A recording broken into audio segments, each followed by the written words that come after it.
Scientists to restart what? CERN. Colliders. The hunt for dark matter. So scientists, folks, are hunting something. Esau, the cunning hunter. Now we're going to find out what dark matter they're out in space attempting to hunt. I wonder who or what is that dark matter? Could it be the same dark matter they're targeting here on Earth? Huh? Scientists to restart the CERN colliders for dark matter as of April 20th, brothers and sisters, while they're blocking out the sky. There's a lot of stuff going on out there. Look at this, fair use.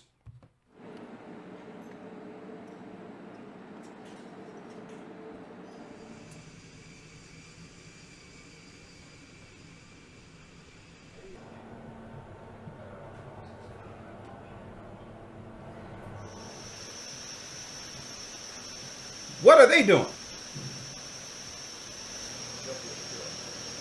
Yeah, after 3 years of long shutdown, we are all very, very keen on getting the excavator running again. Of course, this comes with a certain sense of tension, nervousness. Is everything going well, and will it all work as we expect?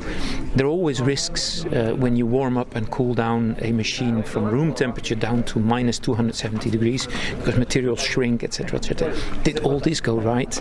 And this will only know in the end if the beam goes around. So that's a very, very exciting moment. Look at this, folks. What are they doing? What are they doing?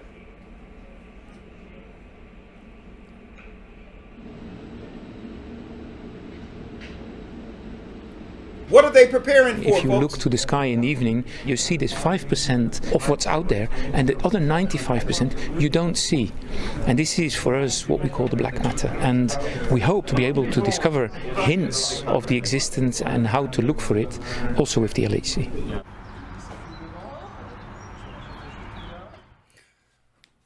The CERN Control Center, folks, in a nutshell. When we reported on this in 2011, it was found that the CERN was a part, the missing part that they found for the original Tower of Babel, ancient technology, which is now on grid. But they're distracting us, right? Let's see what's going on. They're distracting us with everything on what we're seeing here on Earth.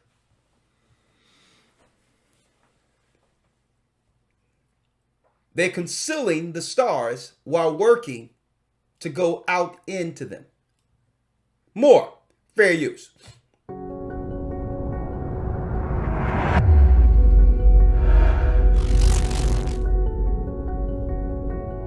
Science. Satanists. The James Webb Space Telescope, a $10 billion observatory that successfully launched into space on Christmas. $10 billion, folks. $10 billion for nothing? Why are governments coming together and putting so many finances behind what? The heavens. And folks, they launched this on Christmas. See? Nimrod's birthday. Tower of Babel.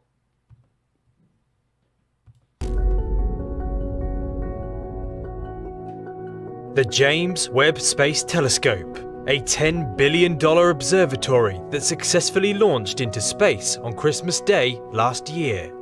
Ever since it launched, the world has been waiting to see its first images. Images that, according to NASA, will deliver us a new view of the cosmos.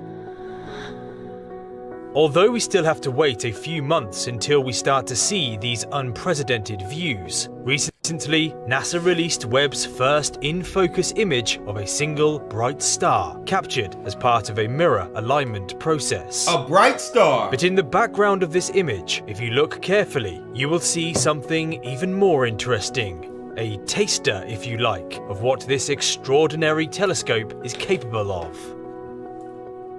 Now, what do they need a telescope out in space for, folks? Ha ha ha ha. There's some black matter coming, folks. While some of the largest ground-based telescopes on Earth use segmented primary mirrors, Webb is the first telescope in space to use this design.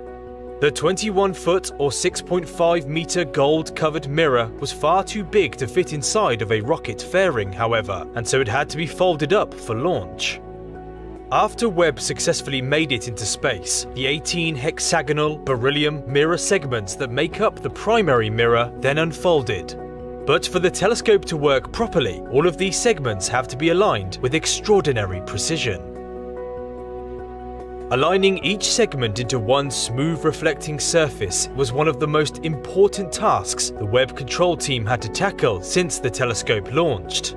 According to NASA's recent news conference, however, the primary mirror is now fully aligned within a fraction of the width of a human hair and performing even better than expected. Although many other alignment steps and tests need completing before Webb ultimately delivers the new view of the cosmos, this fully focused image is the highest resolution infrared image ever taken from space, providing us with a tiny glimpse of how powerful Webb is.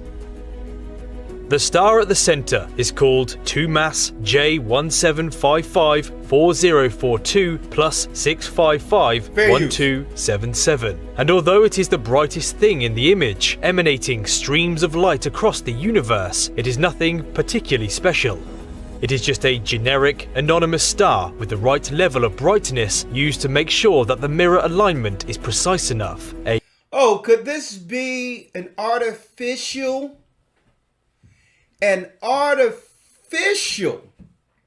morning star? Could this be an earthy creation to mimic the morning star? See, I'm going to show you how this all ties together, folks. They're outright introducing Lucifer as the god of this world who can shine out in space so that all the earth can see as a god, to be revered as a god. Now, when you put this together with the CERN, something happens. You have the telescope looking out there. They already discovered the portals in 2012 all around the earth. I went into that in the academy. And on top of that now, the morning star, not only is a telescope so that the earth can see that what the world powers under Satan has accomplished to some level what Lucifer promised. That's right. To one day be like a god, to be seen as a star in heaven. I'm going to show you all this, folks.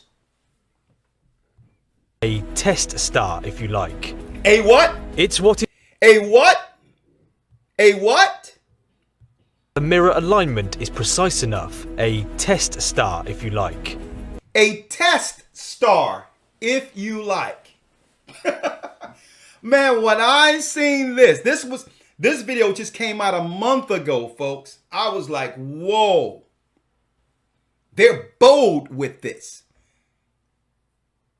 And the scientists of the earth believe that they're going to accomplish Satan's mission to go out into the stratosphere, into the cosmos, to fight against God. They're looking to take the battle outside of earth into heaven, folks. Everything I'm mentioning right now was prophesied while they have you distracted down here with a cold, looking at each other, bumping into each other, confused out of our minds to how close we are to what? Christ is coming. It's what is surrounding the star that is interesting, the spray of tiny dots scattered across the background.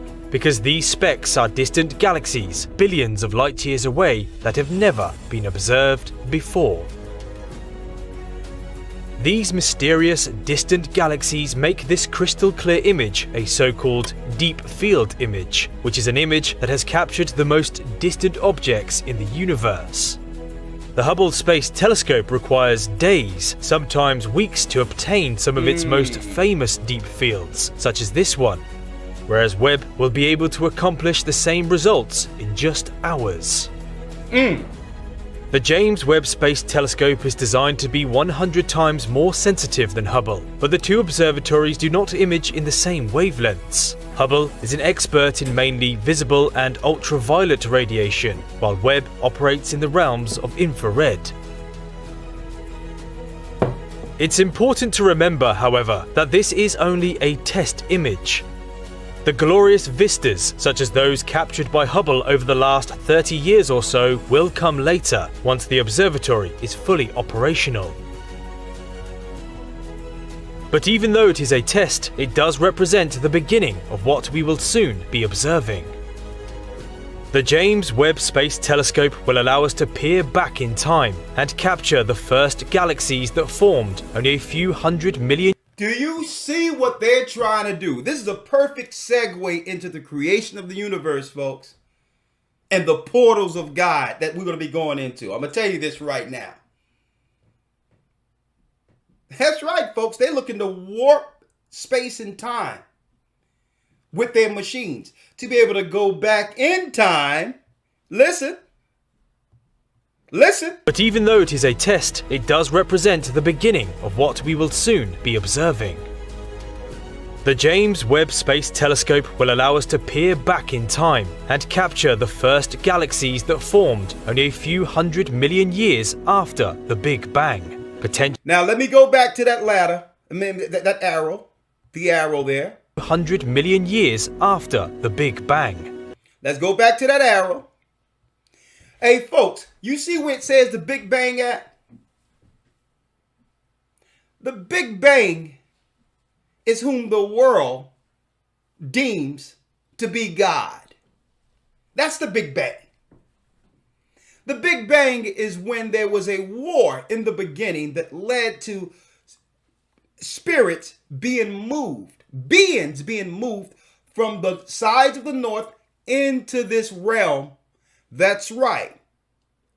Dark and void, according to Revelation.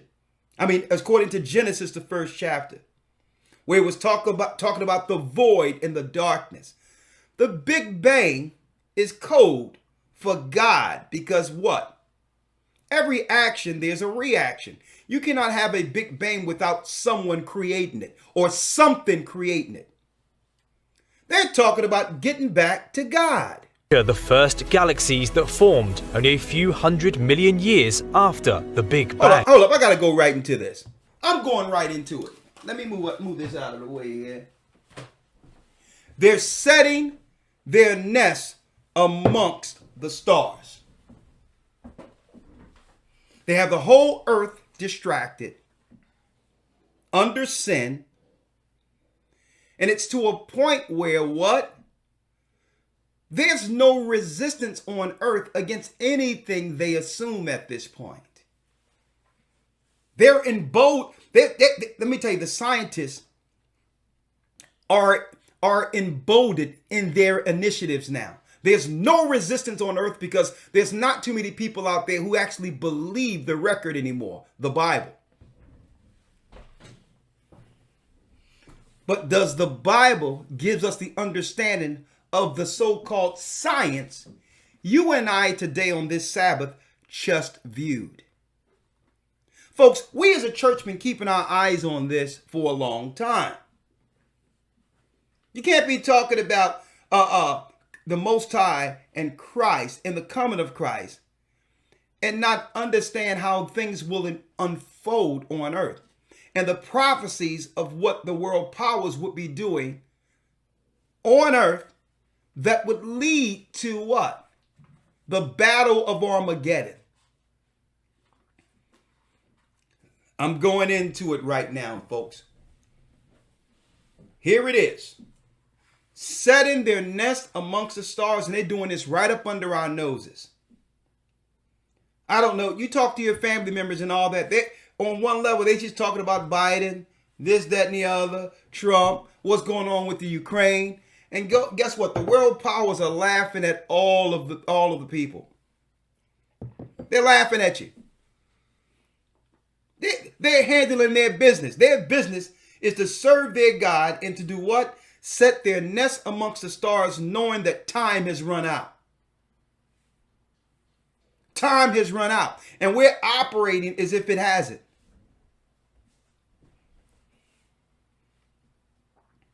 Okay? And they're putting all of their life source and spirit behind their God's initiative. But where are we placing our spirit? In our energy. Is our energy going on the right side of justice in preparation for Christ's coming? Because I'll tell you, these scientists, I'm going to tell you, if we were more fervent and zealous as scientists, as the scientists are in accomplishing their mission, we'll be saved already. They're putting their resources, their own lives, their spirit, everything in accomplishing this mission to set their nest among the stars. Let's go, other lawyer. Let's go straight to, real quick, Lucifer, the morning star. Isaiah 14, verse 12. Come on. How art thou fallen from heaven, O Lucifer, How did you fall, O Lucifer? son of the morning? Son of the morning star. Read. How art thou cut down to the ground, which didst weaken the nations? How did you get cut down to the ground? Who did what? Weaken the nations. Satan's mission is to weaken the nations, folks. To weaken us. And not just Israel. All races of people. It's his power to make them weak so that they could do what? Fall into what? A servitude mode. And look at this weakling who was hurled to this earth as a god. To put up mankind in a compromised, weak position when man was made and emboldened by God on earth to one day judge him. Read. 13. For thou hast said in thine heart, Listen to this. I will ascend into heaven. I will do what? I will ascend into heaven. I will ascend into heaven. No one understood how this could go down.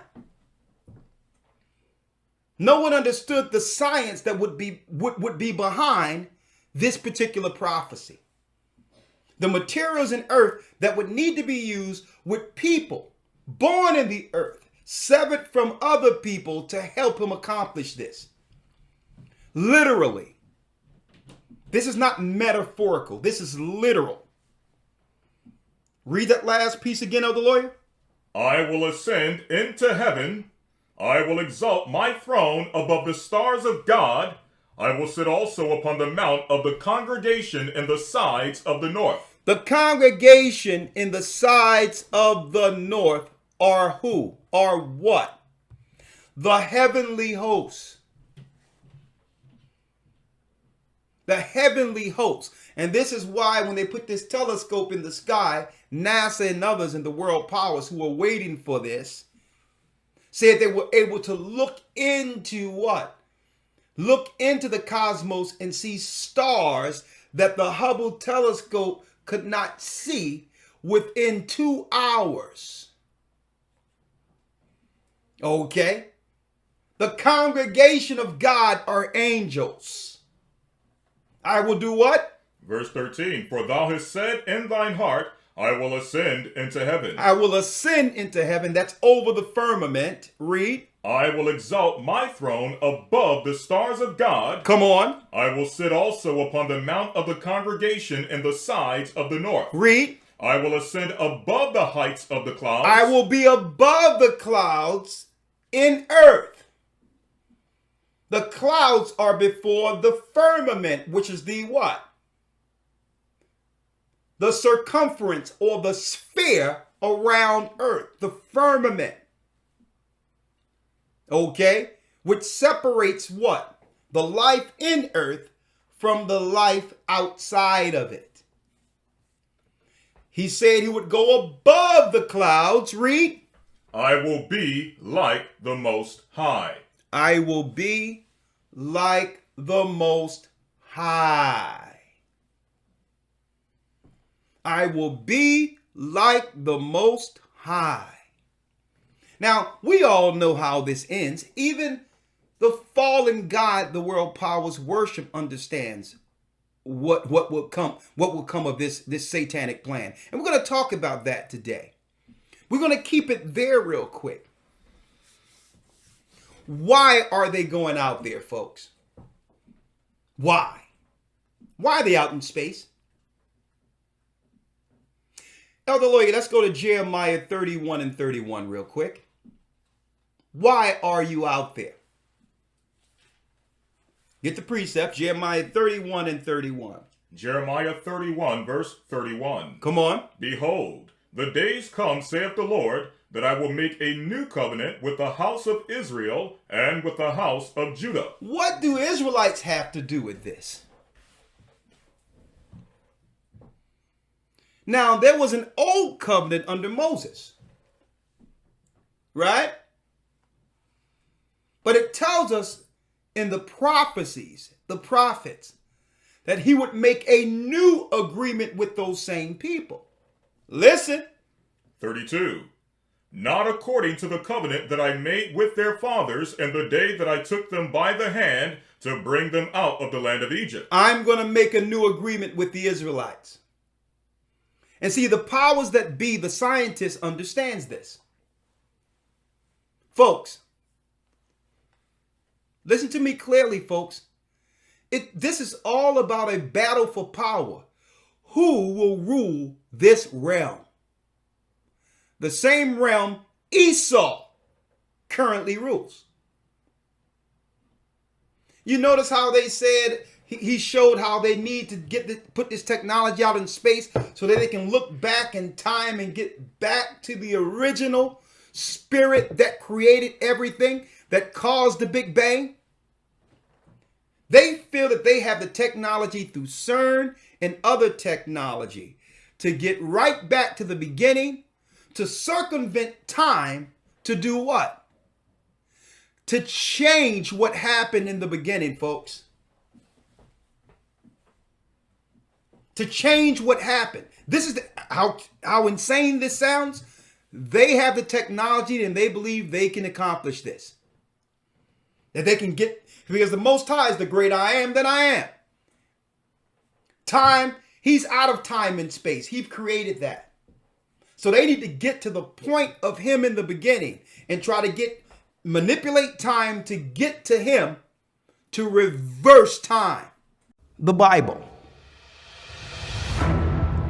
Is it hard to understand? When it comes to reading the Bible, the first thing that comes to mind is the fact that this is the Word of God. The seals have been broken and the truth is here. And when we go throughout the scriptures, when we go throughout extra biblical records, we find that the language that God employed, that he used to create the heavens and the earth, was the Hebrew language. Christ said, I came for the lost sheep of the house of Israel. But yet no one, no religious leader, no religious church out there anywhere can now identify the 12 tribes of Israel. Can we? God is quite simple, but it seems as if man makes understanding him hard. What are those mysteries?